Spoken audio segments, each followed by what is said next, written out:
जी sir. तो जैसे आपने बोला ना सर, एक लाइन ने आपको अपनी तरफ खींच लिया, और ये लाइनें बहुत इंपॉर्टेंट है हमारी इंडस्ट्री में।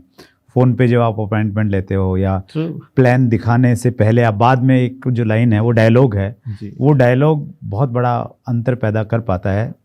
गुलाब सर से ये हम लोग सीख सकते हैं। 2002 में शुरुआत हुई सर जी। उसके बाद में फिर एक प्रश्न पूछा है किसी ने कि गुलाब सर ने 4 अलग अलग ऑर्गेनाइजेशन को चेंज किया जी। तो उसके पीछे क्या कारण रहे सर? सर बात ये है कि देखो, हम लोग आए थे इस इंडस्ट्री में सपनों के लिए। कुछ हद तक हमारे सपने पूरे हो रहे थे। जैसे मैंने शुरुआत की थी इस इंडस्ट्री में, जैसे पहली मल्टीनेशनल कंपनी के साथ।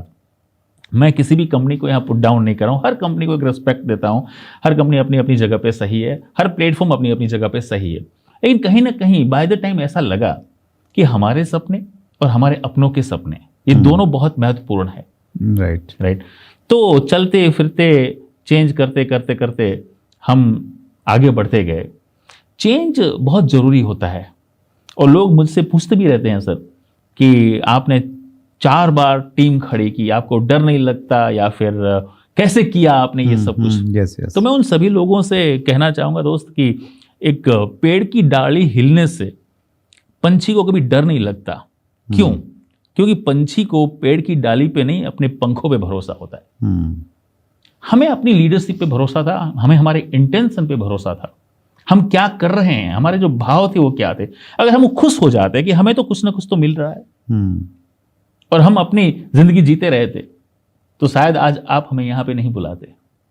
लेकिन बिकॉज ऑफ दैट इंटेंशन कि नहीं, हम सिर्फ नहीं, हमारे अपने लोग भी उतने ही जरूरी हैं, उतने ही महत्वपूर्ण हैं, उनके सपने भी हमारे सपने हैं। राइट। यही एक ड्राइविंग फोर्स था सर, यही कारण था जिसने 4 बार वापस खड़ा करने का एक जज्बा दिया, 4 बार टीम एंड 4 बार नेटवर्क को बनाने का मौका दिया। गुलाब सर, ऐसा हम लोग सुनते हैं कि भाई एक बार तो गलती हो सकती है जी, फिर दूसरी बार, तीसरी बार और 4 बार गलती हुई तो कहीं कुछ ज़्यादा चूक नहीं हुई? सर मैं ये मानता हूँ कि सर गलती होती नहीं है, एक्चुअल में ये अनुभव है। कहते हैं ना कि आप अपने पुराने अनुभव, वर्तमान की लगन और आप अपने भविष्य पर निगाहें बना के रखोगे, तभी आपकी सफलता टॉच पे लेके जाएगी आपको, या आपकी उस सफलता के आप मालिक होंगे। राइट।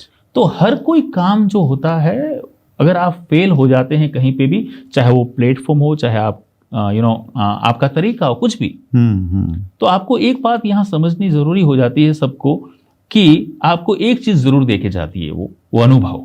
राइट। मैं हमेशा लोगों से कहता हूं कि आप फेल कभी नहीं होते, या तो आप जीतते हैं या तो आपके पास अनुभव का एक अलग पिटारा होता है। राइट। तो वो जो अनुभव था सर, राइट, तो हमें वो अनुभव के कारण एक सही प्लेटफॉर्म, सही लोग, सही टीम खड़ा करने में हमें मदद मिली। अभी जिस ऑर्गेनाइजेशन में है सर, कितना टाइम से हैं गुलाब सर? मैं 2015 से हूँ इस ऑर्गेनाइजेशन। अच्छा, 7 साल हो गए? 7 साल हो गए सर। 7 साल जी। सेटिस्फाई हैं? बहुत सेटिस्फाइड हूँ। 5वीं बार का तो इरादा नहीं है? नहीं सर, अभी इरादा नहीं है, लेकिन हम हर चीज के लिए तैयार भी हैं। क्यों पता है? क्योंकि हम इन चीजों में कभी कॉम्प्रोमाइज नहीं करेंगे। लाइक हम हमारे सपने और हमारे लोगों के सपने, जब तक हमारा ऑर्गेनाइजेशन है, एथिकल है, सही दिशा में आगे बढ़ रहा है, सही तरीके से अपने और अपने लोगों के साथ उसका जो सिनर्जी है वो बना है, हम क्यों करें, हम क्यों चेंज करेंगे? कोई आदमी चाहता नहीं है। नहीं, मेरा इसमें एक पॉइंट ऑफ व्यू भी है गुलाब सर कि देखिए, कोई भी ऑर्गेनाइजेशन है तो हर ऑर्गेनाइजेशन में कुछ ना कुछ कमियां तो रहती हैं सर जी। परफेक्ट तो कोई है नहीं इस दुनिया में। तो फिर अगर थोड़ा बहुत ऊपर नीचे है तो थोड़ा एडजस्ट करके नहीं आगे बढ़ना चाहिए कि चलो यार एक टीम बन गई है, लोग बन गए हैं, चलो थोड़ा और। सर सिद्धांतों के साथ कभी एडजस्ट नहीं करना चाहिए, सच्चाई के साथ कभी एडजस्ट नहीं करना चाहिए। बाकी सब चीजों में आप एडजस्ट कर सकते हो। दुनिया में ना कोई व्यक्ति, ना कोई ऑर्गेनाइजेशन और ना कोई परिस्थिति परफेक्ट है।